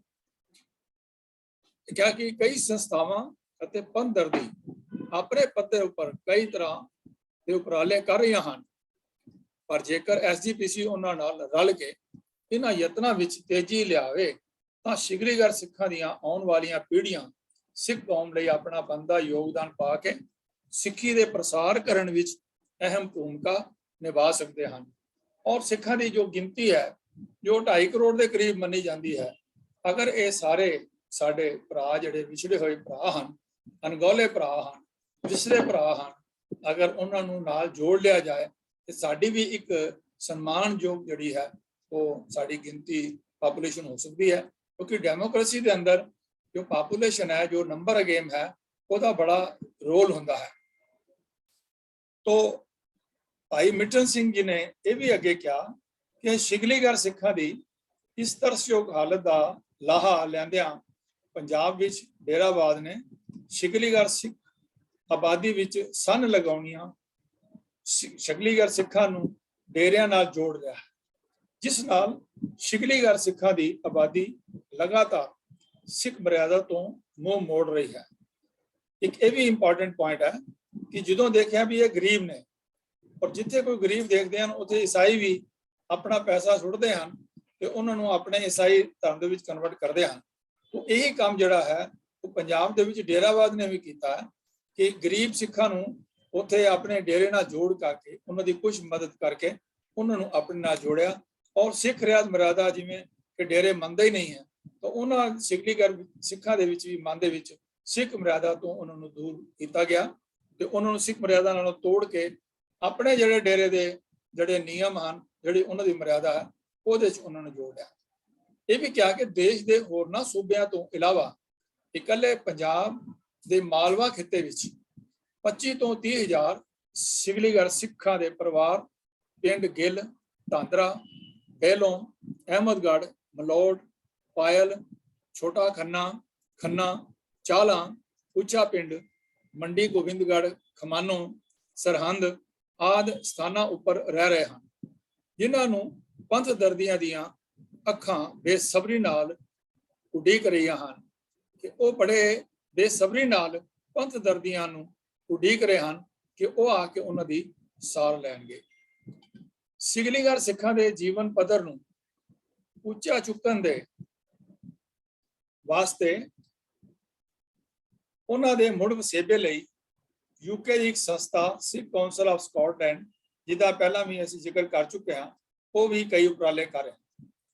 ਇਸ ਬਾਰੇ ਜਾਣਕਾਰੀ ਦਿੰਦਿਆਂ ਕੌਂਸਲ ਦੇ ਪ੍ਰਮੁੱਖ ਗੁਰਦੀਪ ਸਿੰਘ ਸਮਰਾ ਅਤੇ ਗੁਰਮੇਲ ਸਿੰਘ ਧਾਮੀ ਨੇ ਦੱਸਿਆ ਕਿ ਉਹਨਾਂ ਦੀ ਸੰਸਥਾ ਤਰਨਦੀਪ ਸਿੰਘ, ਸੰਜੀਵਨ ਸਿੰਘ, ਹਰਕਮਲ ਸਿੰਘ ਸਮੇਤ ਕਈ ਪੰਥ ਦਰਦੀਆਂ ਦੇ ਸਹਿਯੋਗ ਨਾਲ ਮੱਧ ਪ੍ਰਦੇਸ਼ ਅਤੇ ਮਹਾਰਾਸ਼ਟਰ ਇਲਾਕੇ ਵਿੱਚ ਸਿਖਲੀਗਰ ਸਿੱਖਾਂ ਦੇ ਉਥਾਨ ਲਈ ਕਈ ਪ੍ਰੋਜੈਕਟ ਚਲਾ ਰਹੀ ਹੈ। ਗੁਰਦੀਪ ਸਿੰਘ ਸਮਰਾ ਜੀ ਨੇ ਦੱਸਿਆ ਕਿ ਜਦੋਂ ਉਹਨਾਂ ਨੂੰ 2002 ਵਿੱਚ ਸਿਖਲੀਗਰ ਸਿੱਖਾਂ ਬਾਰੇ ਪਤਾ ਲੱਗਿਆ ਤਾਂ ਉਸ ਤੋਂ ਬਾਅਦ ਉਹਨਾਂ ਨੇ ਸਿਖਲੀਗਰੀ ਸਿੱਖਾਂ ਸਮੇਤ ਹੋਰ ਅਜਿਹੇ ਕਬੀਲਿਆਂ ਦੀ ਭਾਲ ਕਰਕੇ ਉਹਨਾਂ ਦੇ ਉਥਾਨ ਲਈ ਕਾਰਜ ਆਰੰਭ ਕਰ ਦਿੱਤੇ। ਉਹਨਾਂ ਦੀ ਕੌਂਸਲ ਵੱਲੋਂ ਸਿੱਖ ਇਸ ਸੰਬੰਧੀ ਸਰਵੇ ਕੀਤਾ ਗਿਆ, ਜਿਸ ਨੂੰ 3-4 ਸਾਲ ਲੱਗੇ ਪਤਾ ਕਰਨ ਲਈ ਕਿ ਸਿਖਲੀਗਰ ਸਿੱਖ ਤੇ ਹੋਰ ਕਬੀਲੇ ਕਿਹੜੀ ਜਗ੍ਹਾ ਉੱਤੇ ਰਹਿ ਰਹੇ ਹਨ। ਹੁਣ ਕੌਂਸਲ ਜਿਹੜੀ ਹੈ ਉਹਨਾਂ ਨਾਲ ਰਾਬਤਾ ਕਾਇਮ ਕੀਤਾ ਗਿਆ ਹੈ ਅਤੇ ਉਹਨਾਂ ਦੀਆਂ ਜ਼ਰੂਰਤਾਂ ਨੂੰ ਪੁੱਛਿਆ ਗਿਆ ਹੈ। ਇੱਕ ਸਿੱਖ ਦੀ ਸਭ ਤੋਂ ਪਹਿਲਾਂ ਮੰਗ ਗੁਰੂ ਘਰ ਹੀ ਹੁੰਦੀ ਹੈ। ਇਸੇ ਤਹਿਤ ਹੀ ਕੌਂਸਲ ਵੱਲੋਂ ਮੱਧ ਪ੍ਰਦੇਸ਼ ਅਤੇ ਮਹਾਰਾਸ਼ਟਰ ਦੇ ਵੱਖ-ਵੱਖ ਇਲਾਕਿਆਂ ਵਿੱਚ ਗੁਰੂ ਘਰਾਂ ਦੀ ਸਥਾਪਨਾ ਕੀਤੀ, ਜਿੱਥੇ ਸਿਖਲੀਗਰ ਸਿੱਖ ਰੋਜ਼ਾਨਾ ਨਿਤਨੇਮ ਲਈ ਪਹੁੰਚ ਰਹੇ ਹਨ। ਇਹ ਬੜੀ ਜਿਹੜੀ ਹੈ ਆਸ਼ਾਵੰਤੀ ਗੱਲ ਹੈ, ਬੜੀ ਚੰਗੀ ਮਨ ਨੂੰ ਸ਼ਾਂਤੀ ਦੇਣ ਵਾਲੀ ਹੈ ਕਿ ਇੱਕ ਸੰਸਥਾ ਨੇ ਉਹਨਾਂ ਵਾਸਤੇ ਗੁਰਦੁਆਰੇ ਬਣਾਉਣ ਦਾ ਇੰਤਜ਼ਾਮ ਕੀਤਾ ਹੈ। ਔਰ ਇਹ ਜਿਹੜੇ ਸਿਕਲੀਗਰ ਹਨ ਇਹ ਗਰੀਬੀ ਦੇ ਕਾਰਨ ਵੀ ਭਾਵੇਂ, ਲੇਕਿਨ ਉਹਨਾਂ ਨੂੰ ਗੁਰੂ ਘਰ ਨਸੀਬ ਹੋ ਗਿਆ ਜਿੱਥੇ ਉਹ ਨਿਤਨੇਮ ਲਈ ਪਹੁੰਚ ਰਿਹਾ। ਇਸ ਤੋਂ ਬਾਅਦ ਬੁਨਿਆਦੀ ਸਹੂਲਤਾਂ ਜਿਵੇਂ ਕਿ ਪਾਣੀ ਦੀ ਕਿੱਲਤ ਨੂੰ ਦੇਖਦਿਆਂ ਕੌਂਸਲ ਵੱਲੋਂ ਗੁਰੂ ਘਰਾਂ ਸਮੇਤ 21 ਸਮਰਸੀਬਲ ਪੰਪ ਲਗਵਾ ਕੇ ਦਿੱਤੇ ਗਏ। ਸਿਕਲੀਗਰ ਸਿੱਖਾਂ ਦੀਆਂ ਲੜਕੀਆਂ ਜੀਵਨ ਨਿਰਵਾਹ ਲਈ ਖੇਤਾਂ ਵਿੱਚ ਮਜ਼ਦੂਰੀ ਕਰਦੀਆਂ ਸਨ, ਜਿਨ੍ਹਾਂ ਨੂੰ ਵੇਖਦਿਆਂ ਉਹਨਾਂ ਲਈ 5 ਸਿਖਲਾਈ ਕੇਂਦਰਾਂ ਦੀ ਸਥਾਪਨਾ ਕੀਤੀ ਗਈ। ਸਿਕਲੀਗਰ ਸਿੱਖ ਪਰਿਵਾਰਾਂ ਦੇ ਜੀਵਨ ਪੱਧਰ ਨੂੰ ਉੱਚਾ ਚੁੱਕਣ ਲਈ ਉਹਨਾਂ ਨੂੰ ਰੁਜ਼ਗਾਰ ਦੇ ਮੌਕੇ ਉਪਲਬਧ ਕਰਾਉਣ ਲਈ ਕਈਆਂ ਨੇ ਵੈਲਡਿੰਗ ਸੈੱਟ ਤੇ ਹੋਰ ਕਾਰੋਬਾਰੀ ਔਜ਼ਾਰ ਵੀ ਲੈ ਕੇ ਦਿੱਤੇ ਗਏ। ਇਸ ਕੌਂਸਲ ਵੱਲੋਂ ਸਿਕਲੀਗਰ ਸਿੱਖਾਂ ਵਿੱਚ ਸਿੱਖਿਆ ਦੇ ਪ੍ਰਸਾਰ ਲਈ ਉਪਰਾਲੇ ਆਰੰਭੇ, ਜਿਸ ਅਧੀਨ 375 ਬੱਚਿਆਂ ਦੀਆਂ ਸਕੂਲ ਦੀਆਂ ਫੀਸਾਂ ਅਤੇ ਸੰਬੰਧਿਤ ਸਾਰੇ ਖਰਚ ਆਪਣੇ ਵੱਲੋਂ ਕੀਤੇ ਜਾ ਰਹੇ ਹਨ। ਇਸ ਤੋਂ ਇਲਾਵਾ ਕੌਂਸਲ ਮੱਧ ਪ੍ਰਦੇਸ਼ ਦੇ ਬਰਵਾਨੀ ਜ਼ਿਲ੍ਹੇ ਵਿੱਚ ਤਕਰੀਬਨ 4 ਏਕੜ ਜ਼ਮੀਨ ਅੰਦਰ ਇੱਕ ਸਕੂਲ ਦੀ ਸਥਾਪਨਾ ਵੀ ਕਰ ਰਹੀ ਹੈ, ਜਿਸ ਵਿੱਚ ਸਕੂਲੀ ਸਿੱਖਿਆ ਦੇ ਨਾਲ ਸਿੱਖ ਰਹਿਤ ਮਰਿਆਦਾ ਅਤੇ ਪੰਜਾਬੀ ਦੀ ਪੜ੍ਹਾਈ ਉਚੇਚੇ ਤੌਰ ਤੇ ਕਰਾਉਣ ਦੇ ਪ੍ਰਬੰਧ ਕੀਤੇ ਜਾਣਗੇ। ਇਹ ਵੀ ਦੱਸਿਆ ਗਿਆ ਕਿ ਸਿੱਖ ਕੌਂਸਲ ਆਫ ਸਕਾਟਲੈਂਡ ਵੱਲੋਂ ਆਪਣੇ ਪੱਧਰ ਤੇ ਇਹ ਉਪਰਾਲੇ ਕੀਤੇ ਜਾ ਰਹੇ ਹਨ, ਪਰ ਅਜੇ ਵੀ ਸਿਕਲੀਗਰ ਸਿੱਖਾਂ ਦੇ ਜੀਵਨ ਪੱਧਰ ਨੂੰ ਉੱਚਾ ਕਰਨ ਲਈ ਜੰਗੀ ਪੱਧਰ ਤੇ ਹੋਰ ਉਪਰਾਲੇ ਕਰਨ ਦੀ ਲੋੜ ਹੈ। ਉਹਨਾਂ ਕਿਹਾ ਕਿ ਕਈ ਪੰਥ ਦਰਦੀ ਸੰਸਥਾਵਾਂ, ਜਿਨ੍ਹਾਂ ਵਿੱਚ ਸੈਫ international Canada, Khalsa international Burhanpur ਸਮੇਤ ਹੋਰ ਵੀ ਸੰਸਥਾਵਾਂ ਸਿਕਲੀਗਰ ਸਿੱਖਾਂ ਲਈ ਕਾਰਜ ਕਰ ਰਹੀਆਂ ਹਨ ਅਤੇ ਹੋਰਨਾਂ ਸੰਸਥਾਵਾਂ ਨੂੰ ਵੀ ਅੱਗੇ ਆਉਣ ਦੀ ਲੋੜ ਹੈ, ਤਾਂ ਜੋ ਗੁਰੂ ਨਾਨਕ ਨਾਮ ਲੇਵਾ ਇਹਨਾਂ ਸਿਕਲੀਗਰ ਸਿੱਖਾਂ ਸਮੇਤ ਹੋਰ ਕਬੀਲਿਆਂ ਨੂੰ ਪੰਥ ਦੀ ਸ਼ਾਨ ਬਣਾਇਆ ਜਾ ਸਕੇ। ਸ਼੍ਰੋਮਣੀ ਕਮੇਟੀ ਨੂੰ ਇੱਕ ਅਪੀਲ ਹੈ ਕਿ ਸਿਕਲੀਗਰ ਸਿੱਖਾਂ ਦੇ ਉਥਾਨ ਲਈ ਕਈ ਪੰਥ ਦਰਦੀਆਂ, ਜਿਵੇਂ ਉੱਪਰ ਵਰਣਨ ਕੀਤਾ ਗਿਆ ਹੈ, ਨਿਸ਼ਕਾਮ ਸਿੱਖ ਵੈਲਫੇਅਰ ਕੌਂਸਲ ਵੱਲੋਂ ਵੀ ਉਹਨਾਂ ਬੱਚਿਆਂ ਦੀ ਪੜ੍ਹਾਈ ਲਈ ਉਹਨਾਂ ਨੂੰ ਜਿਹੜੀ ਹੈ ਸਕਾਲਰਸ਼ਿਪ ਔਰ ਉਹਨਾਂ ਦੀ ਫੀਸਾਂ ਜਿਹੜੀਆਂ ਉਹ ਜਮ੍ਹਾਂ ਕਰਾਈਆਂ ਗਈਆਂ ਹਨ। ਉਹਨਾਂ ਨੂੰ ਮਕਾਨ ਵੀ ਜਿਹੜੇ ਹਨ ਉਹ ਲੈ ਕਰਕੇ ਦਿੱਤੇ ਗਏ ਹਨ। ਅੱਜ ਤੋਂ ਦਹਾਕੇ ਪਹਿਲਾਂ ਤੱਕ ਸਿਕਲੀਗਰ ਸਿੱਖਾਂ ਸਮੇਤ ਹੋਰ ਕਈ ਨਾਨਕ ਨਾਮ ਲੇਵਾ ਕਬੀਲਿਆਂ ਬਾਰੇ ਆਮ ਲੋਕਾਂ ਨੂੰ ਬਹੁਤ ਘੱਟ ਜਾਣਕਾਰੀ ਸੀ, ਪਰ ਸੋਸ਼ਲ ਮੀਡੀਆ ਦੇ ਚਲਦੇ ਜਥੇਬੰਦੀਆਂ ਵੱਲੋਂ ਨਿਭਾਈ ਅਹਿਮ ਭੂਮਿਕਾ ਸਦਕਾ ਅੰਦਾਜ਼ਨ 2 ਕਰੋੜ ਮੰਨੀ ਜਾਂਦੀ ਹੈ ਇਹਨਾਂ ਦੀ ਸਿਕਲੀਗਰਾਂ ਦੀ ਜਿਹੜੀ ਹੈ ਉਹ ਗਿਣਤੀ। ਇਸ ਸਿੱਖ ਅਸਲ ਵਿੱਚ ਇਹ 13 ਕਰੋੜ ਦੇ ਕਰੀਬ ਹੈ ਬਾਰੇ ਤੱਥ ਸਾਹਮਣੇ ਆਉਣੇ ਵੀ ਸ਼ੁਰੂ ਹੋ ਗਏ ਹਨ। ਇਹਨੂੰ 2 ਕਰੋੜ ਮੰਨਿਆ ਜਾਂਦਾ ਸੀ, ਲੇਕਿਨ ਅਸਲ ਵਿੱਚ 13 ਕਰੋੜ ਦੇ ਕਰੀਬ ਇਹਨਾਂ ਦੀ ਜਿਹੜੀ ਹੈ ਗਿਣਤੀ, ਜਿਹੜੀ ਹੈ ਪਾਪੂਲੇਸ਼ਨ ਹੈ, ਉਹਦੇ ਤੱਥ ਵੀ ਸਾਹਮਣੇ ਆਣੇ ਸ਼ੁਰੂ ਹੋ ਗਏ। ਉਹ ਕਿਤੇ 2.5 ਕਰੋੜ ਸਿੱਖ, ਉਹ ਕਿਤੇ 13 ਕਰੋੜ ਇਹ ਸਿਕਲੀਗਰ ਮਿਲ ਜਾਣਗੇ ਤੇ 15 ਕਰੋੜ 15.5 ਕਰੋੜ ਹੋਰ ਸਤਨਾਮੀਆਂ ਮਿਲ ਜਾਣਗੇ, ਹੋਰ ਜਿਹੜੇ ਵਣਜਾਰੇ ਸਿੱਖ ਮਿਲ ਜਾਣਗੇ, ਤੇ ਸਿੱਖਾਂ ਦੀ ਜਿਹੜੀ ਹੈ ਉਹ ਕਾਫੀ ਅਹਿਮ ਅਹਿਮ ਰੋਲ ਹੋ ਜਾਏਗਾ ਡੈਮੋਕ੍ਰੇਸੀ ਦੇ ਵਿੱਚ, ਔਰ ਆਪਣੇ ਹੱਕਾਂ ਨੂੰ ਮੰਨਣ ਵਿੱਚ ਉਹ ਵਣਜਾਰੇ ਜਿਹੜੇ ਸਾਰੇ ਸਿੱਖ ਹਨ ਉਹ ਜ਼ੋਰ ਪਾ ਸਕਦੇ ਹਨ। ਇਹਨਾਂ ਵਿੱਚੋਂ ਸਿਕਲੀਗਰ ਸਿੱਖ, ਵਣਜਾਰੇ ਸਿੱਖ, ਸਤਨਾਮੀਏ ਸਿੱਖ, ਸਿੰਧੀ ਸਿੱਖਾਂ ਸਮੇਤ ਦੇਸ਼ ਦੇ ਵੱਖ-ਵੱਖ ਹਿੱਸਿਆਂ ਵਿੱਚ ਗੁਮਨਾਮੀ ਵਾਲਾ ਜੀਵਨ ਗੁਜ਼ਾਰ ਰਹੇ ਹਨ। ਸ਼੍ਰੋਮਣੀ ਗੁਰਦੁਆਰਾ ਪ੍ਰਬੰਧਕ ਕਮੇਟੀ ਦੀ ਧਰਮ ਪ੍ਰਚਾਰ ਸ਼ਾਖਾ ਦਾ ਇਹ ਫਰਜ਼ ਬਣਦਾ ਹੈ ਕਿ ਉਹ ਦੇਸ਼ ਦੇ ਵੱਖ-ਵੱਖ ਹਿੱਸਿਆਂ ਵਿੱਚ ਆਪ ਮੁਹਾਰੇ ਯਤਨ ਕਰਕੇ ਇਹਨਾਂ ਨਾਨਕ ਨਾਮ ਲੇਵਾ ਸਿੱਖਾਂ ਨੂੰ ਪੰਥ ਦੀ ਮੁੱਖ ਧਾਰਾ ਨਾਲ ਜੋੜਨ ਅਤੇ ਉਹਨਾਂ ਨੂੰ ਗੁਰਮਤਿ ਦੀ ਜ਼ਿੰਦਗੀ ਵਿੱਚੋਂ ਬਾਹਰ ਕੱਢਣ ਲਈ ਉਪਰਾਲੇ ਕਰਨ। ਇਸ ਬਾਰੇ ਜਦੋਂ ਸ਼੍ਰੋਮਣੀ ਗੁਰਦੁਆਰਾ ਪ੍ਰਬੰਧਕ ਕਮੇਟੀ ਦੇ ਮੌਜੂਦਾ ਪ੍ਰਧਾਨ ਐਡਵੋਕੇਟ ਹਰਜਿੰਦਰ ਸਿੰਘ ਜੀ ਧਾਮੀ ਨਾਲ ਇਹਨਾਂ ਨੇ ਗੱਲ ਕੀਤੀ ਤਾਂ ਉਹਨਾਂ ਕਿਹਾ ਕਿ ਸ਼੍ਰੋਮਣੀ ਕਮੇਟੀ ਵੱਲੋਂ ਮੱਧ ਪ੍ਰਦੇਸ਼, ਮਹਾਰਾਸ਼ਟਰ ਵਿੱਚ ਕਈ ਸਿਕਲੀਗਰ ਸਿੱਖਾਂ ਨੂੰ ਮਾਲੀ ਸਹਾਇਤਾ ਦਿੱਤੀ ਜਾ ਰਹੀ ਹੈ, ਪਰ ਪੰਜਾਬ ਦੇ ਸਿਕਲੀਗਰ ਸਿੱਖਾਂ ਦੀ ਤਰਸਯੋਗ ਹਾਲਤ ਬਾਰੇ ਪੁੱਛੇ ਜਾਣ ਤੇ ਉਹਨਾਂ ਕਿਹਾ ਕਿ ਅਜੇ ਤੱਕ ਕਿਸੇ ਵੀ ਸਿਕਲੀਗਰ ਸਿੱਖ ਜਥੇਬੰਦੀ ਵੱਲੋਂ ਉਹਨਾਂ ਨਾਲ ਸੰਪਰਕ ਸਥਾਪਿਤ ਨਹੀਂ ਕੀਤਾ ਗਿਆ। ਇਹ ਬੜੀ ਹਾਸੋਹੀਣੀ ਗੱਲ ਹੈ ਕਿ ਤੁਸੀਂ ਪੰਜਾਬ ਤੋਂ ਬਾਹਰ ਤੇ ਮਾਲੀ ਮਦਦ ਕਰ ਰਹੇ ਹੋ ਸਿਕਲੀਗਰ ਸਿੱਖਾਂ ਦੀ, ਲੇਕਿਨ ਤੁਹਾਡੇ ਆ ਕੇ ਆਪਣੇ ਨੱਕ ਥੱਲੇ ਤੁਹਾਡੇ ਆਪਣੇ ਸ਼੍ਰੋਮਣੀ ਕਮੇਟੀ ਦੇ ਪ੍ਰਬੰਧ ਹੇਠਾਂ ਪੰਜਾਬ ਵੀ ਜਿਹੜੇ ਵਸ ਰਹੇ ਹਨ, ਉਹਨਾਂ ਨੂੰ ਤੁਸੀਂ ਕਿਸੇ ਸੰਸਥਾ ਦੀ, ਕਿਸੇ ਜਥੇਬੰਦੀ ਦੀ ਉਡੀਕ ਕਰ ਰਹੇ ਹੋ ਕਿ ਉਹ ਤੁਹਾਨੂੰ ਅਪਰੋਚ ਕਰਨ। ਤੁਸੀਂ ਸੁਓ ਮੋਟੋ ਆਪਣੇ ਤੌਰ ਦੇ ਉੱਪਰ ਇਹ ਸ਼੍ਰੋਮਣੀ ਕਮੇਟੀ ਆਪਣਾ ਫਰਜ਼ ਸੰਭਾਲੇ ਤੇ ਉਹਨਾਂ ਨੂੰ, ਜਿਹੜੇ ਸਿੱਖ ਪੰਜਾਬ ਦੇ ਵੀ ਸਿਕਲੀਗਰ ਸਿੱਖ ਰਹਿੰਦੇ ਆ, ਉਹਨਾਂ ਨੂੰ ਯੋਗ ਸੇਵਾ ਕਰਕੇ ਉਹਨਾਂ ਨੂੰ ਵੀ ਪੰਥ ਦਾ ਜਿਹੜਾ ਹੈ ਅਨਿੱਖੜਵਾਂ ਔਰ ਗੌਰਵਮਈ ਅੰਗ ਬਣਾਉਣ। ਵਣਜਾਰੇ ਸਿੱਖ ਅਤੇ ਇਹ ਪੰਜਾਬ ਵਿੱਚ ਵੱਡੀ ਗਿਣਤੀ ਸਿਕਲੀਗਰ ਅਤੇ ਹੋਰ ਕਬੀਲਿਆਂ ਨਾਲ ਸੰਬੰਧਿਤ ਸਿੱਖ ਤਰਸਯੋਗ ਜੀਵਨ ਜਿਉਣ ਲਈ ਮਜਬੂਰ ਹਨ, ਪਰ ਸ਼੍ਰੋਮਣੀ ਕਮੇਟੀ, ਗੁਰਦੁਆਰਾ ਪ੍ਰਬੰਧਕ ਕਮੇਟੀ ਆਪ ਉਹਨਾਂ ਕੋਲ ਚੱਲ ਕੇ ਜਾਣ ਦੀ ਬਜਾਏ ਉਹਨਾਂ ਦੀ ਪਹੁੰਚ ਕਰਨ ਦੀ ਉਡੀਕ ਕਰ ਰਹੀ ਹੈ। ਸ਼੍ਰੋਮਣੀ ਗੁਰਦੁਆਰਾ ਪ੍ਰਬੰਧਕ ਕਮੇਟੀ ਨੂੰ ਆਪਣਾ ਬਣਦਾ ਫਰਜ਼ ਨਿਭਾਉਣਾ ਪਵੇਗਾ ਤਾਂ ਜੋ ਪੰਥ ਤੋਂ ਮੂੰਹ ਮੋੜ ਕੇ ਡੇਰਿਆਂ ਨਾਲ ਜਾ ਰਹੇ ਇਹਨਾਂ ਨਾਨਕ ਨਾਮ ਲੈਵਾ ਸਿੱਖਾਂ ਨੂੰ ਬਣਦਾ ਮਾਣ ਸਤਿਕਾਰ ਦਿੱਤਾ ਜਾਵੇ ਅਤੇ ਇਹਨਾਂ ਨੂੰ ਆਰਥਿਕ, ਸਮਾਜਿਕ ਤੇ ਧਾਰਮਿਕ ਤੌਰ ਤੇ ਪ੍ਰਪੱਖ ਬਣਾਉਣ ਵਿੱਚ ਜਿਹੜਾ ਹੈ ਉਹ ਸਹਿਯੋਗ ਮਿਲੇ। ਤੋ ਅੱਜ ਦੇ ਵਿਚਾਰ ਵਿੱਚ ਆਪਾਂ ਇੰਨੀ ਹੀ ਗੱਲ ਕਰ ਸਕੇ ਹਾਂ। ਬਾਕੀ ਜਿਹੜੇ ਹਨ ਇਤਿਹਾਸਕ ਪਿਛੋਕੜ ਹੋਰ ਕਈ ਜਿਹੜੇ ਵਿਚਾਰ ਹਨ ਉਹ ਵੀ ਆਪ ਜੀ ਨਾਲ ਮੈਂ ਸਾਂਝੀ ਕਰਾਂਗਾ। ਸ਼ਾਰਟ ਵਿੱਚ 1-2 ਮਿੰਟਾਂ ਅੰਦਰ ਮੈਂ ਸਿਕਲੀਗਰ ਕਬੀਲਾ ਦੇ ਇਤਿਹਾਸਕ ਪਿਛੋਕੜ ਦੀ ਗੱਲ ਕਰਕੇ ਅੱਜ ਦੇ ਵਿਚਾਰਾਂ ਨੂੰ ਇੱਥੇ ਸੰਕੋਚਾਂਗਾ ਕਿ ਕਦੀ ਸਮਰਾਈ ਜਾਂ ਯੋਧੇ ਹੋਣ ਦਾ ਮਾਣ ਹਾਸਲ ਕਰਨ ਵਾਲਾ ਕਬੀਲਾ ਅੱਜ ਲੋਕ ਮਾਨਸਿਕਤਾ ਵਿੱਚ ਪੱਠਲ ਬਾਲਟੀਆਂ ਤੇ ਥੱਲੇ ਲਗਾਉਣ, ਚਾਕੂ, ਛੁਰੀਆਂ, ਜਿੰਦੇ, ਕੁੰਜੀਆਂ, ਛਾਨਣੀਆਂ, ਚਿਮਟੇ, ਖੁਰਚਨੇ ਆਦਿ ਬਣਾਉਣ ਅਤੇ ਵੇਚਣ ਵਾਲੇ ਦੇ ਤੌਰ ਦੇ ਉੱਪਰ ਹੀ ਜਾਣਿਆ ਜਾਂਦਾ ਹੈ। ਇਹਨਾਂ ਦਾ ਮਾਨਮੱਤਾ ਇਤਿਹਾਸ ਜਿਹੜਾ ਹੈ ਅੱਜ ਆਮ ਸਿੱਖਾਂ ਨੂੰ ਵੀ ਨਹੀਂ ਪਤਾ ਹੈ।